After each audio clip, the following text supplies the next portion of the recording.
un lasīju kalendārā, mīļie cilvēki, skatītāji, nu arī netik labi draugi. Jūs visi esat mani skatītāji, un es jūs cienu. Ir pienākusi diena, starptautiskā sievas mātes un vīra mātes diena. Es operatoram paprasīšu, kādas tev attiecības ar sievas mātēm, vīra mātēm? Ir kaut kāda nojausma. Viņš rāda, ka ok, tas ir super. Man arī īstenībā tām sievas mātēm vienmēr ir veicies, ar tiem skuķiem gan nav tā veicies.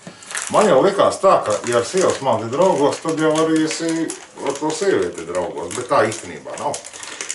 Man vispār visas sievas mātes ir mīļas bijušas. Man patīk viņas.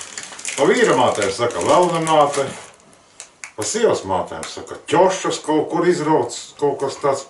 Nu, es neko sliktu par viņām nevaru teikt. Mīļās sievietes, meitenes, jaunās, jūs arī kādreiz būsiet gan vīra mātes, gan sievas mātes. Cienīsim viņas. Ja? Sveiciens jums starptautiskajā vīru māšu un sievas māšu dienā. Tā pagaidām.